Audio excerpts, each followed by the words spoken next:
Sampai kapan pandemi ini berakhir? Ada yang mengatakan bulan Juni Indonesia sudah mengalami penurunan kurva penderita COVID-19. Tapi kemudian data ini diralat lagi. Katanya sampai September baru turun. Mana yang benar? Kita tidak tahu. Kita saat ini dihadapkan pada ketidakpastian.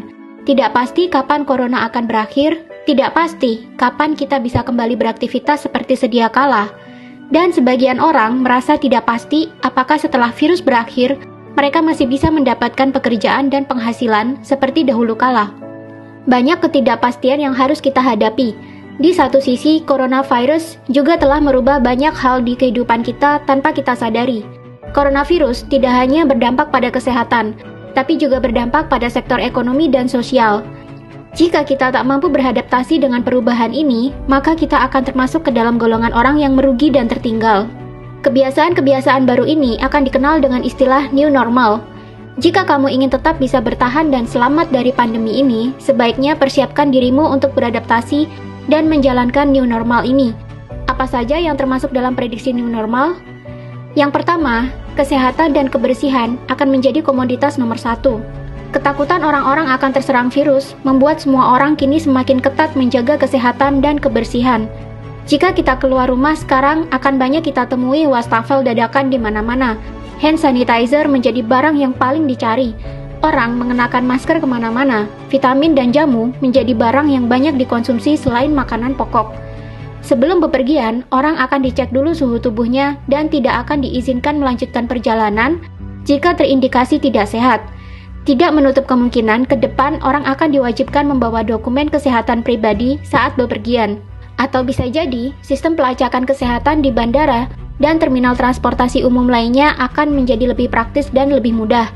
Bisa jadi dengan menanamkan suatu sistem di tubuh manusia untuk memudahkan perekaman medis seseorang. Yang kedua, orang akan makin banyak bekerja online. Online meeting menjadi tren yang terus meningkat selama pandemi. Setelah merasakan praktisnya meeting online, ke depan bisa-bisa orang merasa tidak perlu menyewa kantor lagi untuk tempat karyawan bekerja. Karyawan bisa bekerja dari mana saja, asalkan mereka terus online. Mereka bisa bekerja dari rumah, dari hotel, dari kampung halaman, dari tepi sawah, di pinggir sungai berpemandangan indah, dan masih banyak lagi.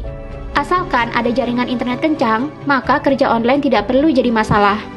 Yang ketiga, persewaan kantor akan menurun. Karena karyawan sekarang bisa bekerja dari mana saja, tentunya akan berimbas pada persewaan kantor. Harga sewa kantor yang mahal tentunya menjadi beban bagi pengusaha. Dengan terbiasanya bekerja online, pengusaha bisa mengurangi biaya sewa kantor tanpa mengurangi produktivitas perusahaan.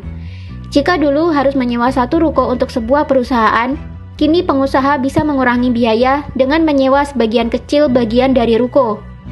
Kedepan diprediksi akan semakin menjamur bisnis-bisnis persewaan kantor gabungan, di mana dalam satu ruko atau gedung terdapat beberapa kantor kecil-kecil yang disewakan dengan harga murah.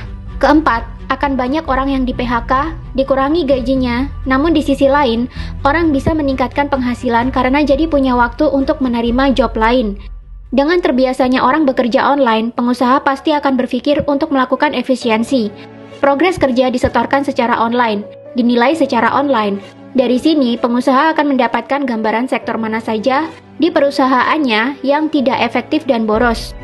Jika 3 pekerjaan bisa dikerjakan oleh 1 karyawan sekaligus, maka alih-alih mempekerjakan 3 karyawan bersamaan, pengusaha akan memecat 2 karyawan dan memampatkan pekerjaan dalam 1 karyawan saja. Ini juga akan berimbas pada gaji karyawan. Karena bisa bekerja online dari mana saja, pengusaha jadi bisa memangkas gaji untuk efektivitas. Kelihatannya kejam, tapi di sisi lain, karena orang bebas bekerja dari mana saja dengan jam yang tidak terikat, orang jadi bisa menerima job lain juga. Maka tak heran, setelah pandemi kita akan menemui orang yang bisa bekerja di 2-3 perusahaan sekaligus. Orang yang bisa memenangkan situasi seperti ini adalah tipe orang yang lincah, mampu beradaptasi dengan cepat terhadap teknologi, dan pintar mengambil peluang. Orang yang malas dan suka mengeluh akan tertinggal di belakang. Mereka mengumpat pengusaha karena telah memecatnya, tapi mereka juga tidak bisa memperbaiki kehidupannya karena tidak mau beradaptasi. Yang kelima, orang akan berburu properti yang murah, namun memiliki pemandangan yang bagus. Karena terbiasa bekerja online, tidak perlu ngantor lagi, orang lama-kelamaan akan meninggalkan kota besar yang penuh dengan kemacetan. Mereka mulai memburu rumah-rumah di pinggiran kota atau bahkan di kota yang lebih kecil dengan harga yang lebih murah namun pemandangannya lebih baik daripada di kota besar. Mereka akan menciptakan ruang yang nyaman untuk bekerja sambil menikmati bersihnya udara dan pemandangan yang indah di luar rumah.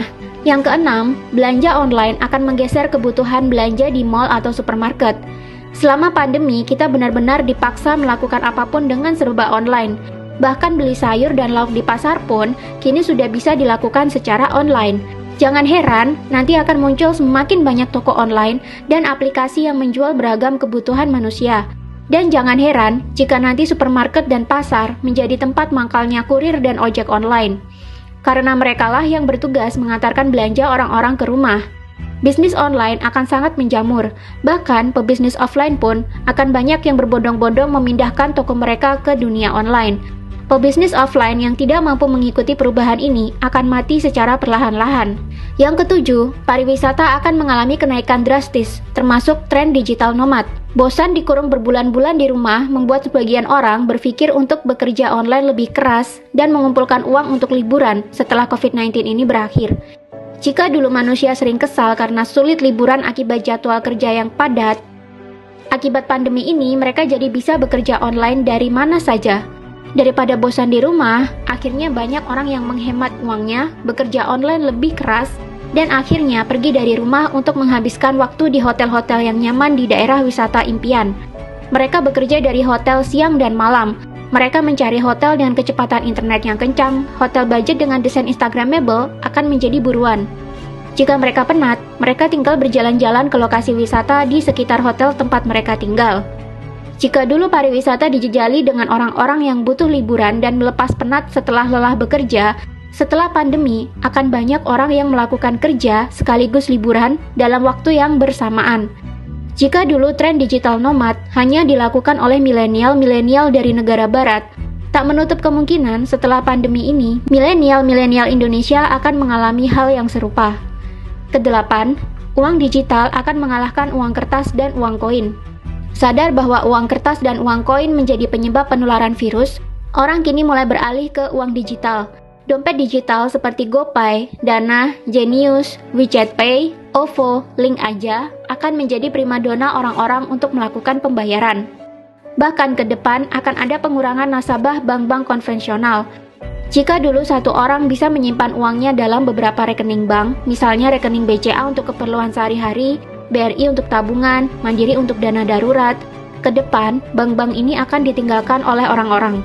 Orang cukup memiliki satu bank saja sebagai tempat cadangan uang, dan mereka mulai membagi pos-pos pengeluaran mereka ke dompet-dompet digital yang tersedia. Dompet digital ini murah, tanpa biaya bulanan seperti bank konvensional, dan memiliki biaya administrasi transaksi yang lebih murah dibandingkan dengan menggunakan bank konvensional. Bank konvensional lama-lama akan menjerit karena kalah jumlah nasabah dengan dompet digital. Yang kesembilan, muncul orang-orang dengan pemikiran baru dan membuat perubahan. Pandemi COVID-19 memaksa banyak orang di dunia untuk berdiam diri di rumah, tanpa melakukan aktivitas di luar, tanpa bepergian. Untuk mengusir rasa bosan, tentunya intensitas membaca dan menonton akan meningkat. Maka tak heran setelah pandemi ini akan muncul orang-orang yang memiliki pikiran luar biasa dan bisa membuat perubahan bagi orang-orang di sekitarnya. Ini karena selama pandemi mereka jadi punya banyak waktu untuk membaca dan mencari informasi, sehingga muncullah orang-orang yang memiliki pemikiran kritis yang sebelumnya tidak pernah kita temui. Intinya adalah pandemi COVID-19 ini menjadi seleksi alam bagi kita semua. Jika kita tak mampu beradaptasi dengan cepat, maka tinggal menunggu waktu saja kita akan menjadi manusia yang tertinggal dan mengalami kerugian.